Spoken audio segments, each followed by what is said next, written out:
All right, appreciate y'all joining us and covering our program.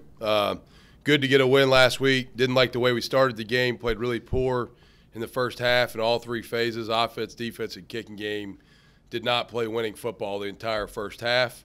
And really all the way through the first drive of the third quarter, defensively did not play very good.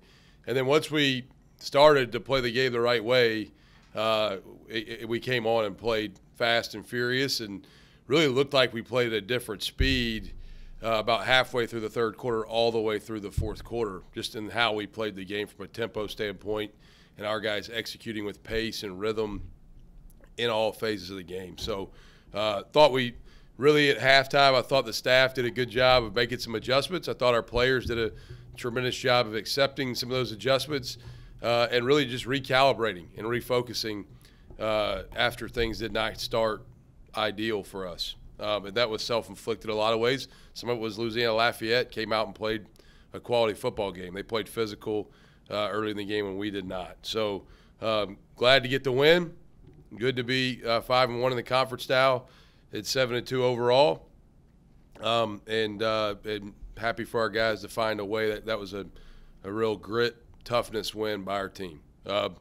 Players of the week, offensive player of the week, Kamani Vidal. Defensive player of the week, Craig Slocum. Special teams player of the week, Keyshawn Swanson. Defensive job taker of the week, Fabian Rogash from Germany. Offensive scout team player of the week, job taker over there, Robert Bruce again, keeps showing up. And then special teams job taker of the week, Rondell Cole. Service award in honor of Nathan Harris and John Johnson this week is Jake Andrews. And the Spirit Award in honor of Corey McCullers is Jordan Stringer. So those were the awards for the week. Looking forward to this week that we got in front of us, play a really quality program in Army. Unique opportunity to be able to play them with Veterans Day being on Friday. We will do some things to help educate our guys and have an appreciation for what these young men that play at West Point do and what people of service do for our country in general this week. It gives us a great opportunity to really reinforce that. We would do it anyways with it being Veterans Day this week, but to play at Army does have special significance here at home this week and look forward to helping our guys have a greater appreciation for what people of service do for our country.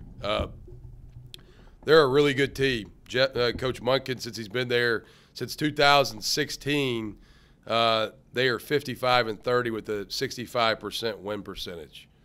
They've been to a bowl game 5 of the last 6 years. They've won that bowl game 4 of the last 5 times they've played in bowl games. So they are a high-level program that's played really good football over an extended period of time. They've got a lot of pride in that program, a lot of toughness. I have a tremendous amount of respect for the team we're getting ready to play. The coaching staff and their players, they do a tremendous job. We have got our work cut out for us. It presents the obvious challenges with what they do offensively, running the option. You're in the 10th week of the season, and an option team pops up on your schedule.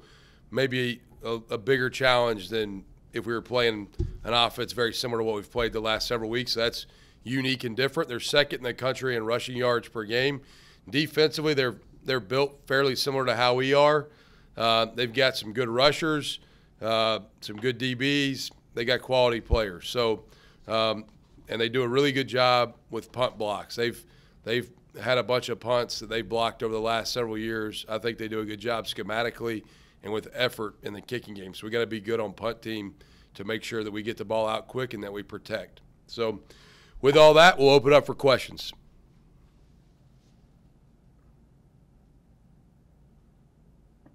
Hey, Coach.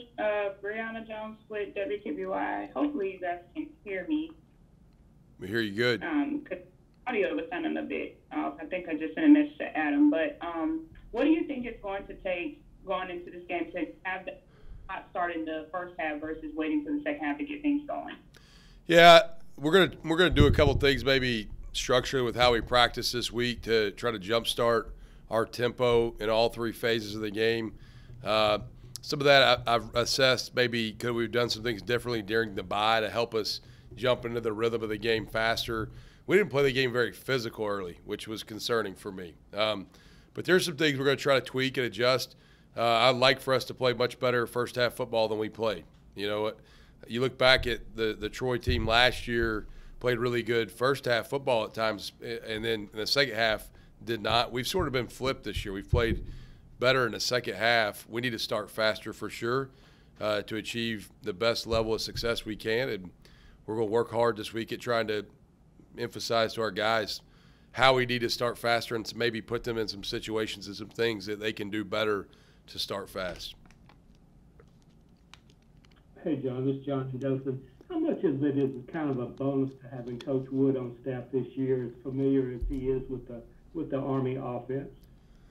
It's a tremendous benefit to have Sheil and Eric McDaniel, who was the D-line coach there as well, both on our staff. Sheil played at Wofford, coached at Wofford.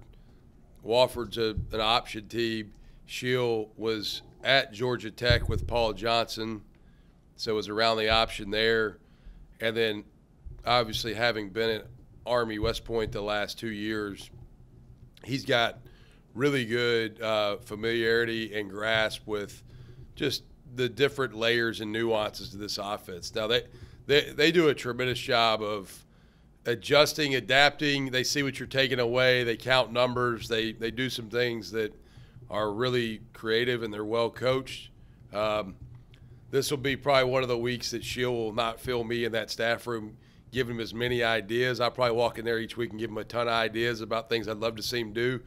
This week I'll probably spend more time fouling with the offensive staff. But I've been at all the meetings, but this is a week that I'm very glad that we have Sheil and Eric to lean on. Both those guys have done a great job on our staff here for us.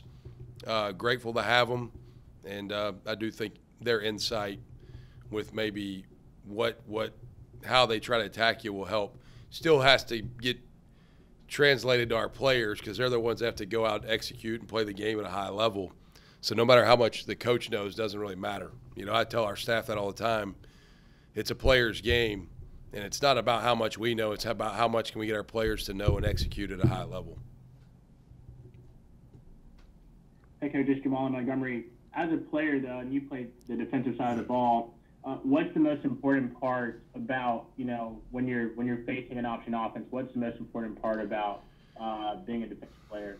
Yeah, eye discipline and vision lines are key to limit the explosive plays, leveraging the football, knowing the leverage you have to have on the ball carrier in certain things, and then just tackling the football. And everybody doing their job over and over and over again. All it takes is one breakdown for there to be an explosive play. And there's a lot of challenges to what they do. And then, two, the amount that you probably get some of the cutting that you don't get in normal games at the line of scrimmage. So there's a lot of layers to what they do that challenges. But really it's eye discipline, vision things, leveraging the football, tackling the football. Those are the keys.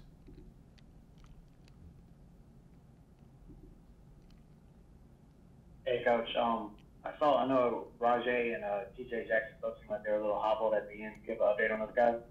Yeah, I think Rajay just wanted a little attention and maybe a hug. And TJ, I think, got a flair for the dramatic. He gets hurt and then comes back after he gets hurt and makes a big play every game. No, we're at week 10. Everybody's got some bumps and bruises. They're both available this week. They're probably both healthier than I am. But they've played hard. They've played physical. I kid around about TJ because he gets hurt and he comes back and makes a big play every time after he gets hurt. But both those guys, wear and tear type things. Nothing that should prevent them from being available Saturday. How about Jabri? Jabri's out. Jabri, Jaden, and Louis Medina are out for a while. Like, I'll let you know. Jabri may have a chance to return here, but he is this week and probably next. So, is that? No, but those are the guys that I see not being available. I know it was obviously better in the second half, but past two games, third downs have been an issue. So what do you think kind of the way to tackle that is? Yeah, we started 0 for 5, third down offense the first half. Then I think we went 6 of 10 in the second half. Very critical to convert thirds, to keep drives alive. Really important to be efficient on first and second down, to put yourself in third and manageable, not third and long too. You know, it's something we've emphasized a lot. We work a lot of third downs, really particularly on Wednesday. Last week we worked it on Tuesday and Wednesday, coming off the bye week because we had a little more time. But we've got to get better in that area. There's a lot of areas we got to get better. I mean, all three phases, we constantly assess. I'm the biggest critic of anybody. Like, I don't need anybody to remind me of where we're struggling. I watch every week, and I remind myself and our coaches where we better improve. We're going to get embarrassed. So, third down is an area we've got to get better. We got to start faster. We got to finish drives in red zone better, which I think we've started to do a little bit of. Protect the football better. I mean, there's a lot of things we got to do better. Got to get back to creating explosive pass game plays in the pass game. Thought we're running the ball a lot better. You know, we've improved in the run game. I think six weeks in a row now, over 100 yards. So, which is good. But third downs, you got to improve still. Coach Sumrall, I want to quickly ask about the decision late in the game there. You know, to I guess run the ball there with Jabri, or not Jabri, but Kamani over the field goal there. What was the thought process behind that? Well, we still had a timeout, and I wanted to trying to get just a little bit more yardage to help Brooks on the kick. The plan was to kick. So we had a timeout, was going to use the timeout after that play and snap the field goal play with about 3 seconds. Probably I was going to call the timeout at 3. I was okay with Kamani scoring a touchdown. That didn't bother me at all. Did not like the fact that we got the extra point block. That was extremely poor execution by us in a couple different areas on that. But the plan was to kick the field goal. At that point, we're playing for the field goal. But I'll take a touchdown.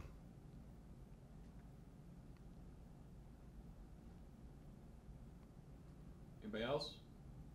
Hey John, is the new look beard here to stay, or just tired of shaving, or? Yeah, so you could ask Chris Blackshear. After our first 2 road games, which I shaved on Saturday morning, which is my normal routine, those games didn't go our way. I haven't shaved for the road games the last 3 times, and it's gone a little bit better. So I'm not saying I'm superstitious, but I like routines, and this routine's been working. I shaved for all home games, and it's worked so far. So I'll be shaved on Saturday morning. Gotcha. Thank you. Thank y'all. That's the best question I've gotten in a while. Thanks. Appreciate y'all. Go Trojans.